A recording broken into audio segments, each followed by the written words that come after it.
Welcome to Management Development Unlocked, where you will learn how to nurture a world-class management team. And now your host, Eric Girard. Change is constant and all around us.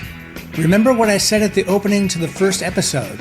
Now more than ever, given the state of the world and our workplaces, we need empathy. And we also need to be change hardy. Rather than ducking for cover every time a change is announced, we need to step up and say, I'm ready. This chapter will give you the tools to do that.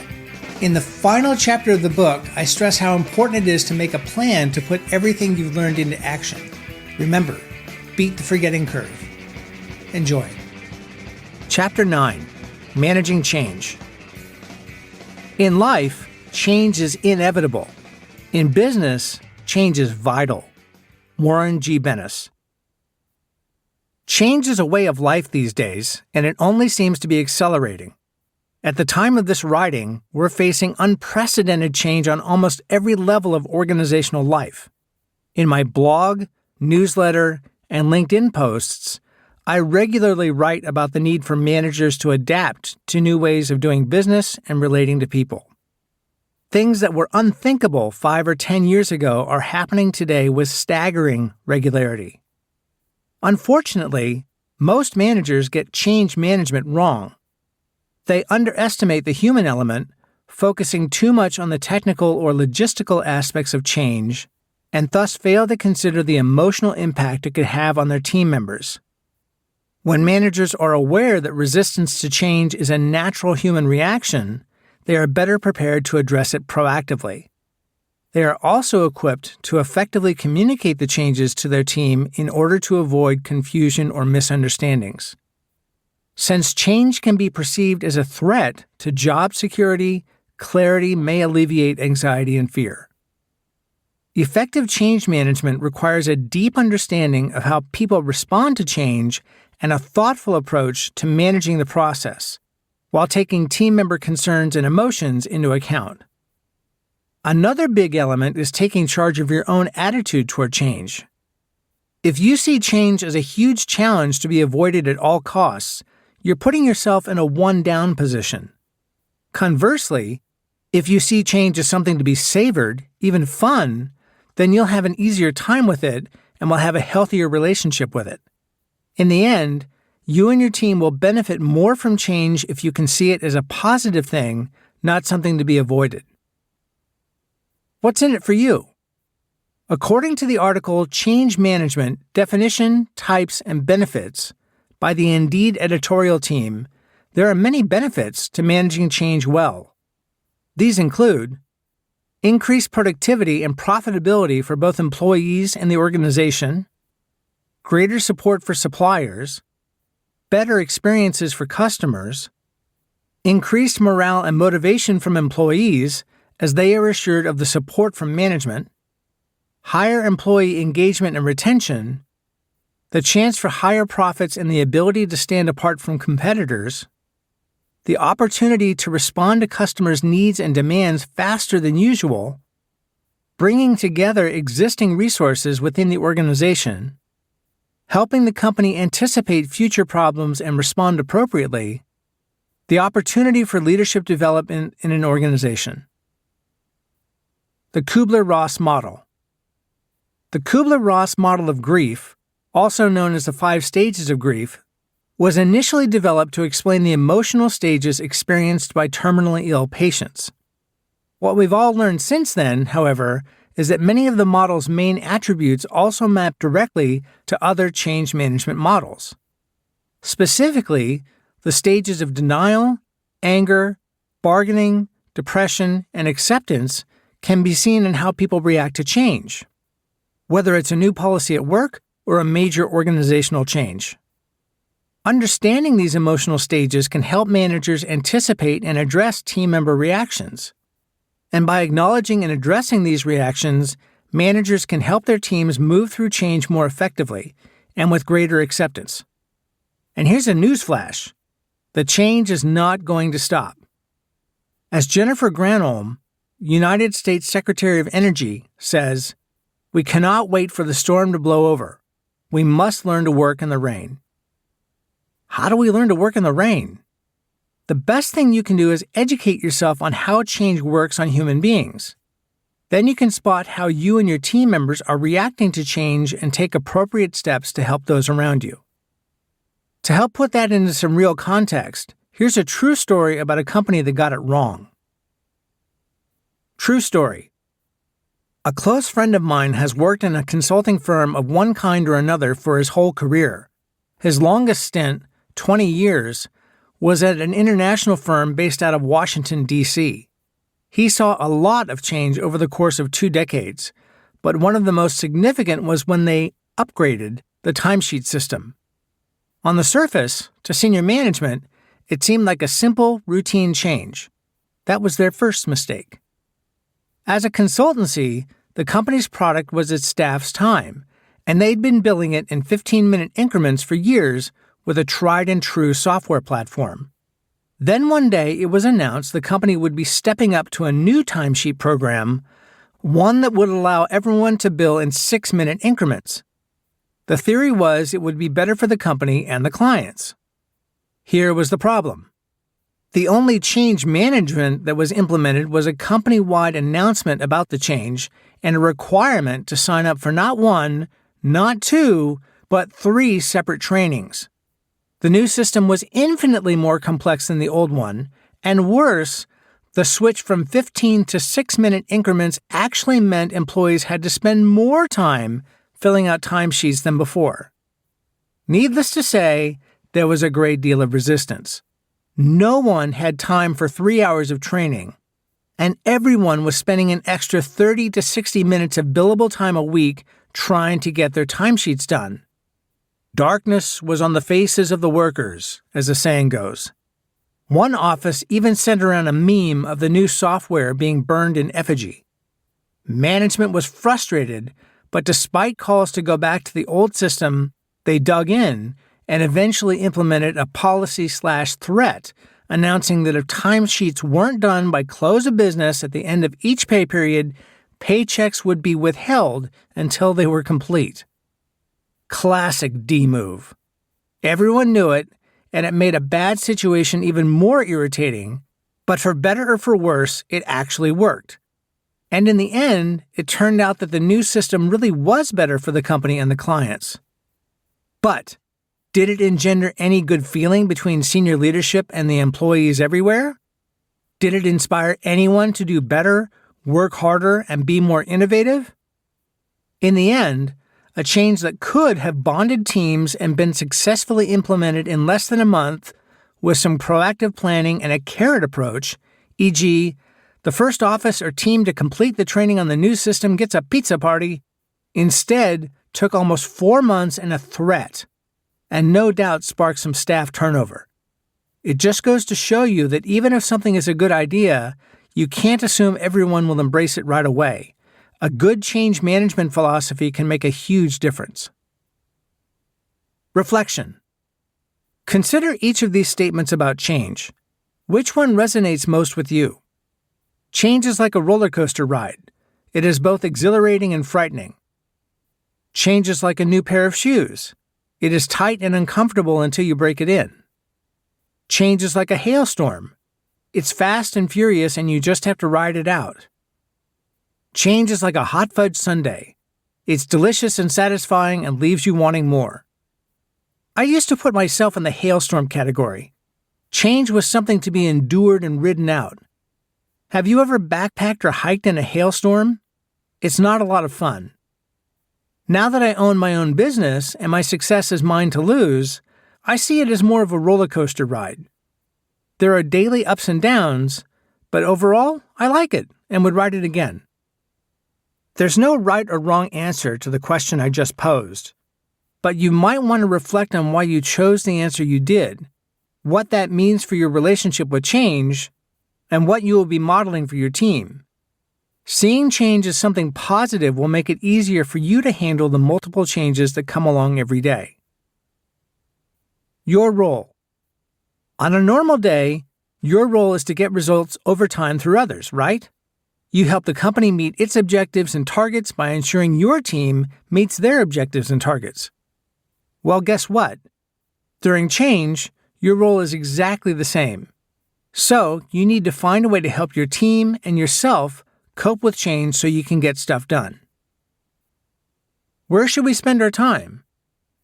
We can focus our time in 3 places: on things over which we have no control, on things over which we have direct control, and on things over which we have some influence. Given a choice, where do you suppose most people spend our time? Yep, on things we can't control. We obsess over organizational changes, stock prices, inflation, and so on. I encourage you to make a list of where you're spending most of your own time and energy. Then divide the list up into the buckets I just outlined. For the things over which you truly have no control, quit wasting energy and forget about them. It does you no good to bang your head against a wall over organizational issues for which you have no control, so let them go. For things over which you have direct control, spend just enough energy to keep them rolling along. Your attitude and your performance are good examples. Just keep them moving forward. Finally, for the list of things over which you have some influence, this is where you should invest your energy. Your team members' attitude and performance, your boss, issues that affect your team, these are worth most of your time and energy. The models. I teach 2 change models in my management classes, a modified version of the Kubler-Ross change curve and the Bridges transitions model. They're very helpful, and I encourage you to take what's useful from each. The Kubler-Ross change curve. The formal Kubler-Ross change curve includes 7 stages, including shock, denial, frustration, depression, experiment, decision, and integration. For simplicity's sake, I use a simplified version of the curve. Denial, resistance, exploration, and commitment. In the textbook model, a person moves from denial to resistance to exploration and then commitment. However, with people being people, all kinds of variations can happen. First, a person can overlap and have a foot in 2 quadrants, denial and resistance, for example. Second, a person can backslide. They were moving steadily from denial to resistance to exploration, and then something happened, and they slipped backward into resistance. Totally normal. Third, someone could try to do a Tarzan swing, going straight from denial to commitment. This usually results in backsliding. Finally, there's the zigzag. A person is all over, from day to day or hour to hour. This is a normal reaction to a chaotic environment. Let's look more deeply at what people experience at each stage and why, and what managers can do to help their team through change. Denial. People in the denial stage will frequently deny the change will happen, feel shock or numbness, focus on the past, feel lack of interest and commitment, ignore the impact, withdraw from the group, lash out, attack, or blame, experience physical and emotional upsets. Why are they in this stage? They don't see or want to see what is happening. They don't know or like how the change will impact them. They lack information. They have an inherent dislike in moving from the familiar to the unknown. What you as a manager should do: clarify that change has occurred. Help people to see that denial is normal. Clarify what has changed and why, and the likely implications for each employee. Explain what to expect. Schedule time to talk and plan. Allow emotions to be expressed, acknowledged, and validated. Encourage people to take a break to try to gain some perspective. Communicate. Resistance. People in the resistance stage will frequently turn focus inward. Let the change impact productivity and results, sometimes significantly. Remain silent or change the subject, especially when comments are expected. Give lip service but no commitment. Experience stress or anxiety. Anger easily and exhibit little tolerance for others. Experience depression. Why are they in this stage? They lack effective motivation or incentive to change. They feel a lack of confidence in management and that the change will work. They are concerned about their ability to handle the challenges brought about by the change. What you as a manager should do: communicate, uncover concerns, feelings, and misperceptions, allow people to vent, ask what would help, offer realistic support and encouragement, re-clarify goals. Exploration. People in the exploration stage will frequently regroup, focus on the future, generate new ideas and approaches, create some chaos, feel lots of energy but lack focus, have lots of new ideas, often too many, feel some uncertainty, or experience stress. Why are they in this stage? They successfully navigated through denial and resistance. They appreciate the potential benefits of the change. They understand the new opportunities and options. What you as a manager should do: harness and focus energy and enthusiasm. Employ a hands-on, directive management style. Watch for people who appear to be exploring but are in reality only complying. Focus on priorities and projects underway. Set short-term goals. Conduct brainstorming, visioning, and planning sessions. Continue providing information. Begin training activities. Commitment. People in the commitment stage will let go of the past, recreate mission and vision, build plans, commit to making it work, show positive energy and improved focus, exhibit readiness to plan, and experience reduced stress. Why are they in this stage? They recognize the benefits. They feel like part of the team again. They experience satisfaction again. They enjoy the challenge. What you as a manager should do: utilize supportive management techniques. Set new goals and create a sense of urgency to complete those goals. Create opportunities for short-term wins based on previous short-term goals. Encourage your people and let them run with it. Manage performance. Recognize and reward performance, especially new behaviors. Be flexible and available. Celebrate success. Resistance is not all bad. How to reduce resistance to change in your organization. According to Isabel Briggs Myers, the developer of the Myers-Briggs Type Indicator, only 5.5% of humans innately embrace change. The rest find it hard to cope with change primarily for one reason. Change challenges a biological need to look for patterns and certainty. The absence of these can trigger anxiety and build resistance. Resistance to change can happen in individuals, relationships, or within organizations, and fear of the unknown is at its core. In the workplace, it manifests in many forms, such as sarcastic remarks, criticism, or in the worst case, sabotage.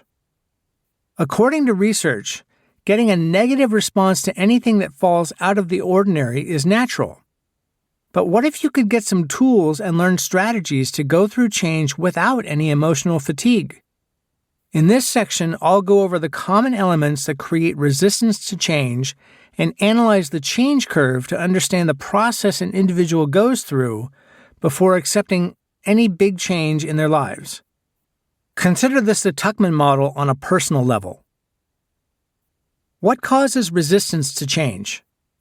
Facing an onslaught of daily changes is challenging for anybody, but managers need to help people go through change successfully.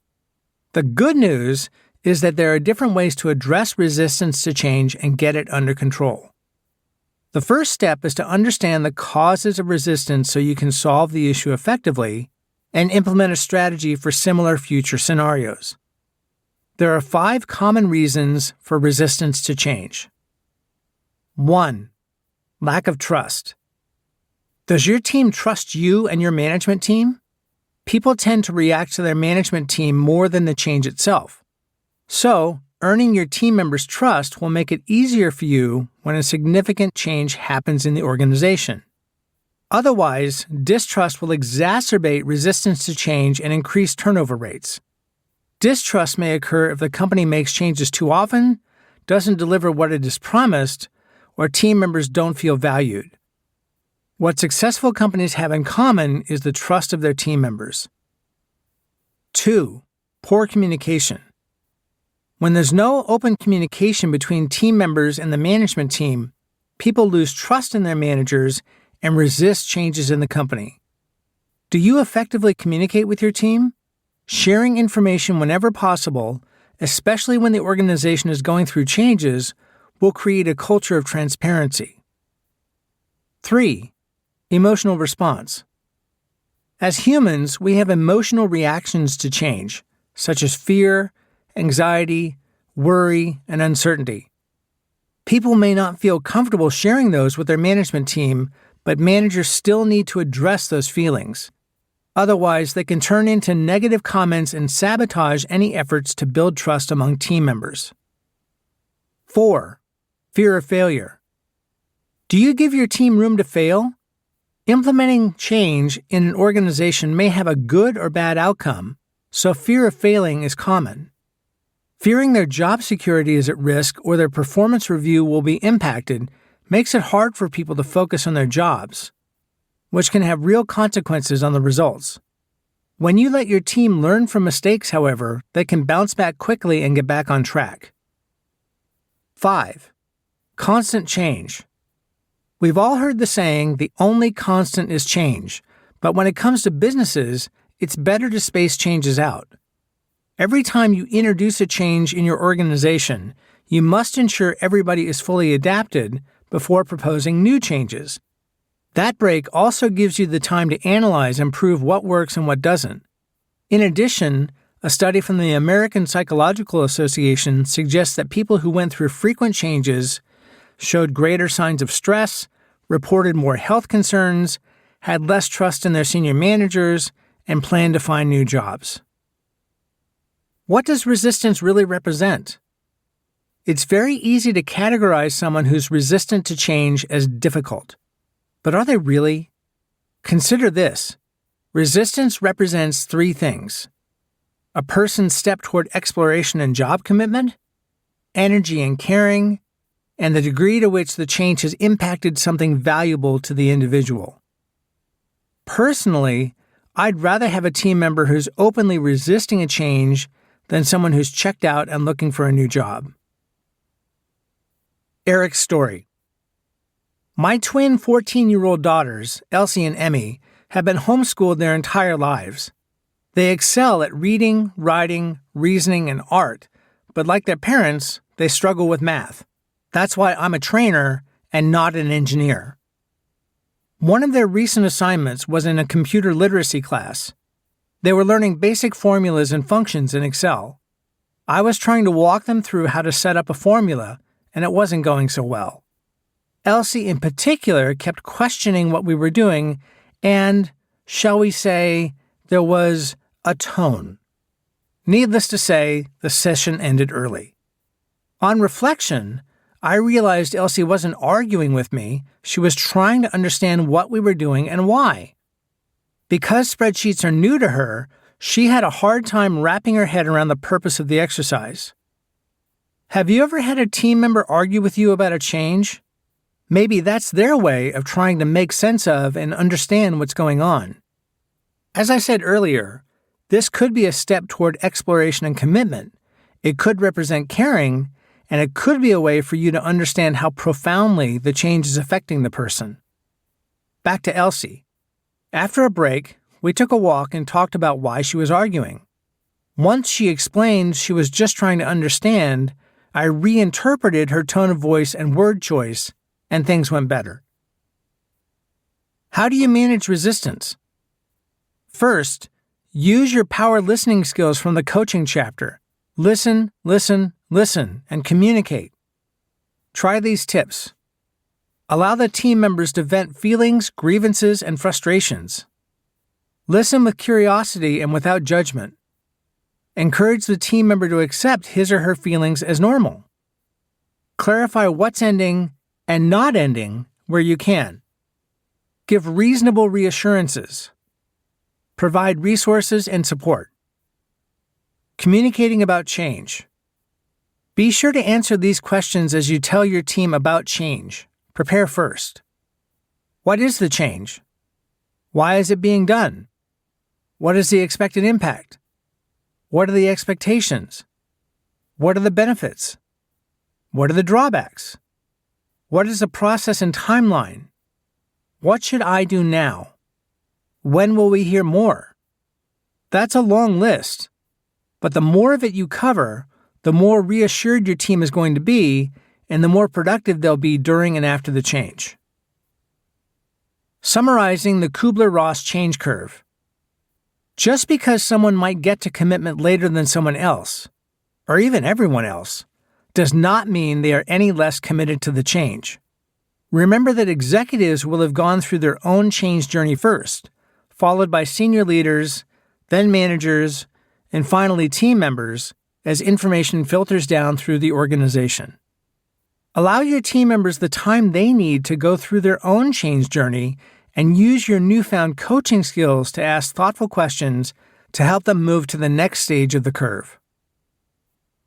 The Bridges Transitions Model.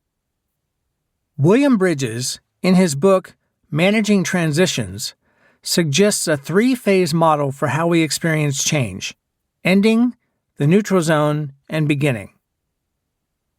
The phases and what to do about them. Ending. This usually occurs when the change is announced or discovered. In Star Trek TNG, this is where the Borg would say, "Existence as you know it is over. Resistance is futile." What was known and comfortable is ending, and there is usually grief or loss associated with it. Things you'll see or hear: anger and disbelief, anxiety, bargaining, sadness, disorientation, loss. What you as a manager should do: recognize the importance of what's ending to the team member. Define what's ending. Expect grieving behaviors. Express your feelings. Let others express feelings. Provide empathy and realistic reassurance. Neutral zone. This is the in-between time when what's old and familiar may be gone, but the new hasn't fully taken shape. This is a space where psychological realignments and repatterning takes place, and Bridges calls it the very core of the transition process. Here is where the doorway to a new sense of identity starts to open. New processes are emerging, and team members are beginning to understand their new roles. At the same time, because they are in flux, they may also experience some distress. Things you'll see or hear: continued anxiety, being overloaded, strained teamwork and relationships, signs of excitement about the change, variable motivation, absenteeism or turnover. What you as a manager should do: don't skip this phase. Normalize the transition zone. Involve people. Create temporary systems. Set and monitor short-term goals. Strengthen relationships and interaction.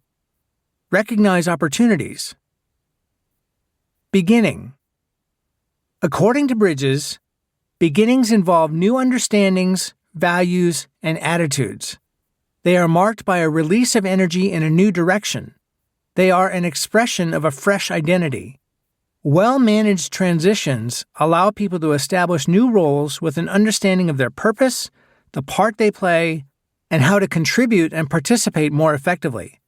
As a result, they feel reoriented and renewed. Things you'll see or hear: enthusiasm, hope, interest, assimilation, energy, feelings of belonging. What you as a manager should do: remind people of the purpose for the change. Help people understand the new big picture in their roles. Implement appropriate components of the transition plan. Achieve quick wins. Celebrate success. Summarizing the Bridges model. Wherever you and your team members are on your change journey, it's okay.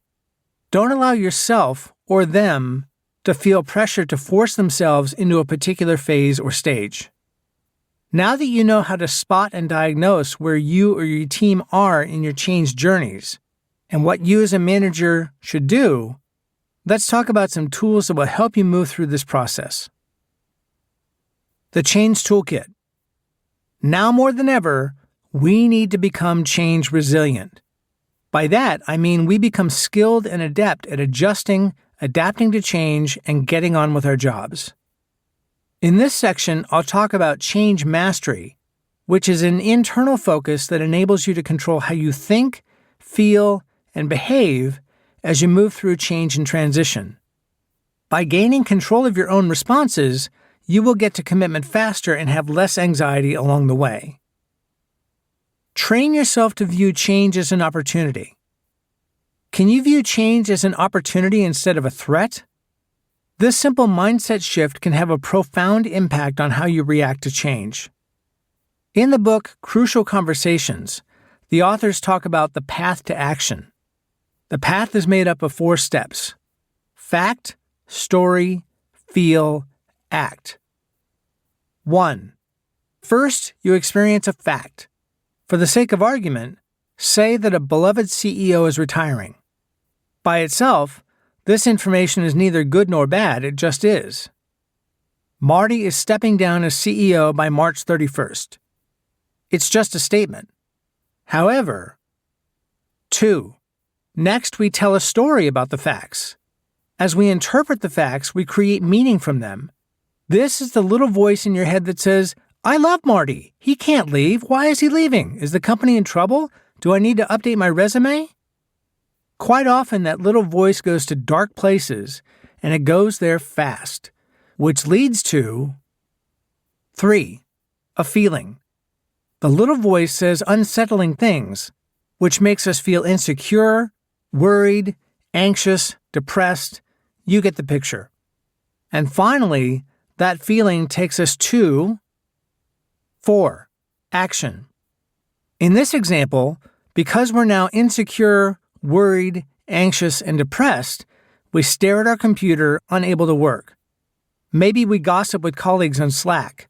Maybe we take the rest of the day off, unable to focus. The trick is learning how to catch yourself at story and train yourself to tell a more productive one. Instead of, I love Marty, he can't leave, your little voice could say, well, I wish Marty the best. He was an amazing CEO and I admire him. That will lead to a calmer feeling, which will result in a more productive action. Leverage connection. You are not alone. You're surrounded by people who will help you. As a manager, you have peers in your company who would be happy to help. If you're in a small company and you're the only one in your role, perhaps your boss would be willing to have a chat. Or maybe you have a trusted friend outside the company who can be a sounding board. The idea is that you're not an island. A mentor or experienced colleague can be very helpful here. Look for ways to stay connected to your peers and your boss through the change. Don't withdraw. People love to help and will if you ask. I have personally found HR to be helpful when dealing with a difficult change. I worked with a very sympathetic human resources business partner when my manager and I were at an impasse over whether I would be able to work remotely from a different company office. Having someone to listen who also understood company policy was very useful. Managing up and sideways comes into play here as well. If your manager hasn't explained things very well, you can manage up and use your newfound tools to get the clarity you need. Check your attitude. This is a biggie. Remember earlier we talked about what you can control and your own attitude came up? There's a famous quote from writer Chuck Swindoll who said, I'm convinced that life is 10% what happens to me and 90% how I react to it. And so it is with you. We are in charge of our attitudes. You can control your attitude. If you have a positive can-do attitude, your team and your boss will notice and appreciate it and follow suit. Conversely, if you have a poor attitude, it will be written all over you and will drag you and your team down. Summary. We know change is constant and is happening more quickly every year. The ability to spot how you and your team are reacting to change and take appropriate action to help move along the change curve is important. The most important thing you can do is keep a good attitude about change and communicate with your team about what's going on and what's coming. Activity. Reflect on a change you're going through right now. What stage or phase are you in, and how can you move to the next one? How can you keep a positive attitude throughout the change? Chapter 10. Personal Grand Plans. A goal without a plan is just a wish. Antoine de Saint-Exupéry. Thank you for listening to this book. The fact that you've put the time into going through this little manual and hopefully jotting some notes along the way means you're taking some important steps toward being an effective, trusted, and valued manager. But, as I ask in my classes, what will you do differently as a result of listening to this book? What's in it for you? I suggest you spend a few minutes looking over your notes and put some action plans on paper. Maybe start by writing some SMART goals that detail which actions you will take on the nuggets you picked up. Also consider who you can work with. The forgetting curve is a real thing. Make an appointment with a trusted colleague within the next 5 business days to have a cup of coffee and discuss what you learned. Thank you and good luck. Additional resources. The learning doesn't have to stop here. Want to learn more? Check out my website, GerardTrainingsolutions.com. I offer over 20 courses geared toward new and developing managers. My podcast, Management Development Unlocked, features amazing guests and is designed to help you on your management journey. I post content regularly on LinkedIn and my blog, and you can sign up for my newsletter on my website. Remember Charlie Munger. In my whole life, I have known no wise people who didn't read all the time. None. 0. Also, seek out more experienced managers and ask for their input and advice. One of my favorite sayings is, "Wisdom is a matter of surviving your mistakes. Therefore, I am very wise." Seek management wisdom from those who have been in the trenches. You are not alone. Acknowledgements. It absolutely takes a village to raise a child, or in this case, a book. I often say I'm standing on the shoulders of giants. I am deeply indebted and grateful to all the people who helped me get where I am and get this book out into the world. To my family, Aaron, Emmy, and Elsie, thank you for your encouragement and letting me do my own thing after 20 years in Silicon Valley. My amazing team has contributed mightily to making this book a reality. Thanks to Bill Romanelli, Diana Sanchez-Yaber, and Sandra Silva for your hard work, great ideas, and support. Thanks to Valerie Morris of Tintero Creative for making this book a living, breathing thing. Lissa Halls-Johnson went through the content with a fine-tooth comb and made this book immeasurably better. Advanced reviewers include Darren Nerland, Jason Mucci, and Tom Berry. Thank you for making this so much better. Your suggestions truly made this book great. Thank you to the Craft of Consulting and Talent Development think tank communities for your amazing support, especially Deb Zahn and Andy Storch. Bob Gentle is an amazing and inspiring coach. My followers on LinkedIn helped immensely with the title and cover. I had many truly awesome managers throughout my career in Silicon Valley. Brent Kostew, Jeff Sampson, and Sandy Hunter were kind, inspirational, and delivered a swift kick in the keister when needed. Jeff, I still have Stanley and tell that story whenever I can. I'm sure there are others who contributed. If I didn't name you explicitly, it wasn't out of malice. Thank you for all you've done. Thank you for listening to Lead Like a Pro. The Essential Guide for New Managers by Eric Girard. Read for you by the author and produced by Cedar House Audio Productions. Text copyright 2023 by Eric Girard and production copyright 2023 by Eric Girard, all rights reserved. For more information about me and my work, please visit girardtrainingsolutions.com and follow me on LinkedIn and Instagram at eric.p.girard.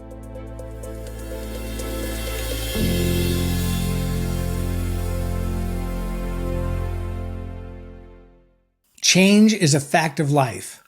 Being able to see where you are and where your team is with any given change and being able to coach and manage appropriately will differentiate your team from others who struggle and flail when change comes calling. And fight back against the forgetting curve. Make yourself accountable to just one other person to ensure you put your learning into action that will benefit your team. I hope you've gained value from these 6 episodes. If you think they would be useful to others, you're welcome to look up Lead Like a Pro, the Essential Guide for New Managers on Amazon. I also have a course based on the book called Lead Like a Pro. In just 12 hours, we go deep into all the concepts I've covered here. If you'd like to learn more, please email me at eric@girardtrainingsolutions.com or message me on LinkedIn. Thanks for listening. Thank you for listening to this episode of Management Development Unlocked. Want more? Get a ton of insider tips and tools at girardtrainingsolutions.com.